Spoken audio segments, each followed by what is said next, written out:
Coming up on Mountain News this morning, a woman almost died as police begin to investigate a shooting that involved 4 people and 2 cars. And one company is offering a large reward for copper thieves as more lines continue to be hit in the area. Dedicated to Eastern and Southern Kentucky, this is WYMT Mountain News This Morning. Good morning, I'm Madison Carmouche. We're at 5:30 this Wednesday morning, and I have to give a shout out to meteorologist Tim Drawbridge because the weather machine was perfect this morning. It wasn't chilly, there were no sprinkles, not too much fog. I just really enjoyed myself. So let's send it over to him for a look at your forecast. You make it sound like I'm in this office with the white jacket on and, the weird funky hat and going, ha, ha, ha, what can I conjure up in the weather department this morning, right? Well, Madison, we got a little fog that's developed outside the door right now, 57 here in the heart of Perry County. Reporting stations, though, not too bad, but we'll see how this goes. That's why I love the web cameras, because we can verify in other locations as to what's going on. 62 at the London Corbin Airport, 63 Pikeville, 59 at Jonesville, and 61 right now at Moorhead. Satellite weather composite, just a few clouds across eastern and southern Kentucky. And as we head through time for today, another delightful on the weather radar, the weather machine if you do prefer, right, Madison? Mostly sunny, maybe feeling a bit humid south of Hazard into the Cumberland Valley, and a forecast high this afternoon touching 84. More about your ARH First Alert 7-day forecast coming up at about 5:42. Madison? All right, Tim, thank you. A Southern Kentucky woman was shot and 3 people are now in jail after a violent incident in a rural part of a Southern Kentucky county. It happened early Monday morning near Somerset. Police say a woman was shot while she was being followed by another car. There were 3 people in the car police believe the shots came from, and there's questions over who exactly fired the shots. WYMT's Phil Pendleton has been going through the complex case and has more on the investigation. Like, that was completely unnecessary. Kayla Strong says friends of hers were driving down Stewart's Lane near Kentucky 192 early Monday morning when someone in another car fired shots at them. So they shot at the vehicle and they hit her in the shoulder, which ricocheted and punctured her lung. Asa Simpson told investigators that he was trying to locate a stolen car. According to court papers, he, Braylon Greer, and Kristen Helton were all in the car that the shots were fired from, and all are charged with attempted murder. What's running through my mind is you just gave your life away for 20 years, 25 years for a van and a gun, a $200 van. According to the arrest citation, all 3 suspects are claiming that they are not the ones that fired the shots. Braylon Greer in that citation also stating that she did see a handgun in the back seat and that she also said that she handled it at one time. Simpson also told police that Helton said that he was going to kill whoever took a car that belonged to them. Strong says the fact that it turned to violence is ridiculous given what she was told about the car. Their intention was to return the vehicle back to the original owner, so they had every intention of getting this situation taken care of. All 3 suspects in jail said they did not want to talk to us about the allegations against them. In Pulaski County, Phil Pendleton, WYMT Mountain News. Police say the victim was taken first to Lake Cumberland Regional Hospital, then to UK for treatment of a gunshot wound to the shoulder area. New developments in the Amber Spradlin murder case. The attorney for her accused murderer could be facing charges. Last week, attorney Randy Martin O'Neill filed a motion to dismiss charges against his client, Michael Kent McKinney. The motion cited evidence from 3 cases that could not be corroborated by the court.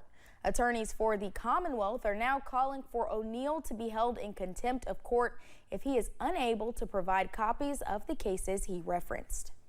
A death investigation is underway in Scott County in central Kentucky. Police say they are investigating the area of Secretariat Street in Georgetown.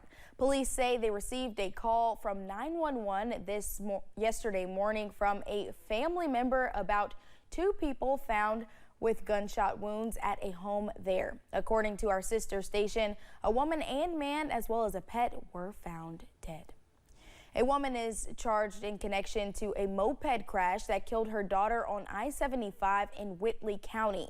The crash happened last week. According to our sister station, in Denisha Martin's criminal complaint, she admitted to knowing Darius Wade had been drinking before driving a moped with the 10-year-old on it. Police say they crashed into a Kia that night. Wade and the child were flown to UK hospital where the girl died. Martin is charged with complicity to murder. We now know the cause of death for a Henry Clay High School student in Lexington. The Fayette County coroner says a fight did not contribute to the death of 17-year-old Emmanuel McCauty. McCauty died in May after having a medical emergency in a classroom.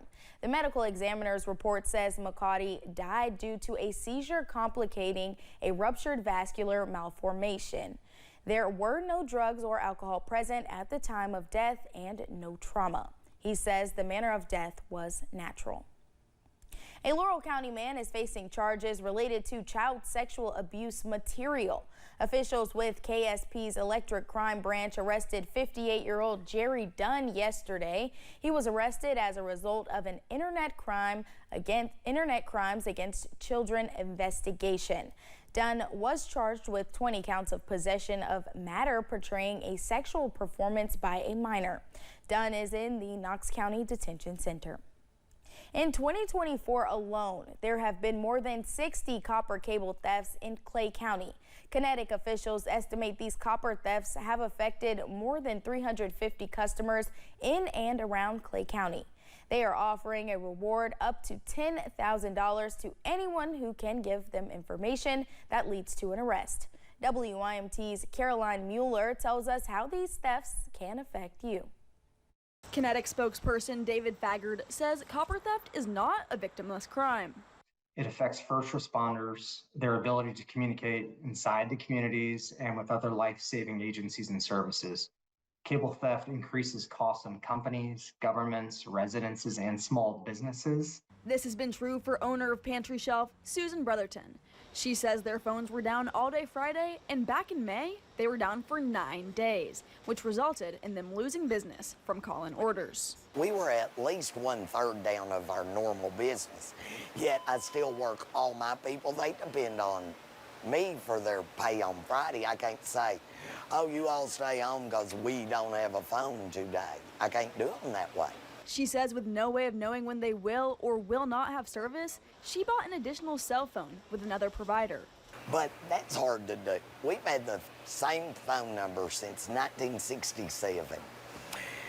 And half our customers have it memorized. Faggard says it's hard to say what the motive is behind these crimes. What we think is happening and what some law enforcement officials have told us is that when the economy is having a rough time and people are having a rough time, some of these thieves will turn to theft, and they will specifically focus on copper because the cost of copper is up right now. Faggard says this is dangerous to the thieves and the public.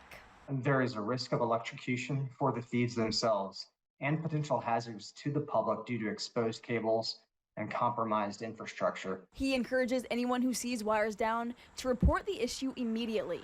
Officials with Kinetic say they are just as frustrated with this situation as their customers, and they are working with law enforcement to get this solved. Caroline Mueller, WYMT, Mountain News. Kinetic officials say in some instances, fiber optic cables are being cut and the copper is left, and they do not know why. They encourage any information that could help find the answer be reported to authorities. A Floyd County man is facing charges after he reportedly broke into a home. Police were called to a home on Kentucky 3680 Sunday. Mitchell Williams was reportedly armed with a knife at the time. The woman who called told Williams she called the police, to which Williams reportedly said, "They will have to kill me," referring to police.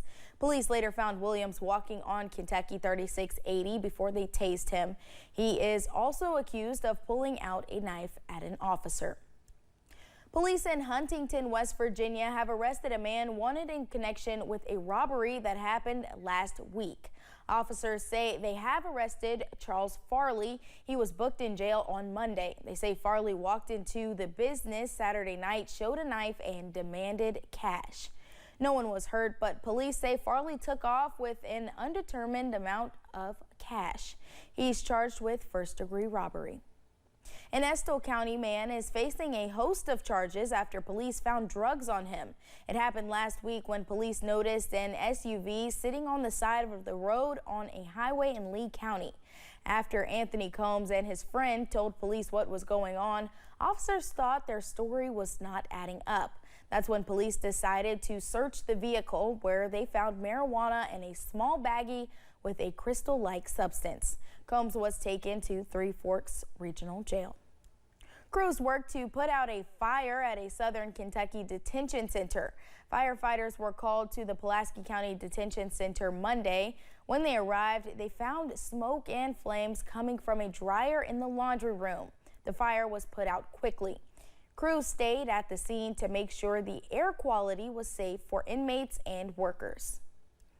A public virtual town hall meeting was held yesterday to discuss improving outcomes for Kentucky families and children in the foster care system. The meeting addressed better inclusion of these voices and their impact on current foster children. Findings will be reported to the Kentucky Citizen Foster Care Review Board for inclusion in their annual recommendations to state leaders. Because this is a very, very difficult thing to navigate, emotionally, intellectually, financially. It impacts every single part of your life. And having someone that you can trust and turn to who's been there is more valuable than you would think. The next regional meeting is Friday. Registration is required. When we return, a biopic is being made for the late Anthony Bourdain that hopes to honor the legacy of the iconic chef. And weather-wise this morning, a few of us dealing with some fog. Otherwise, looks like it could be a very delightful day again across a good portion of the Commonwealth. Details with your ARH First Alert 7-day forecast coming up after the break. Stay tuned.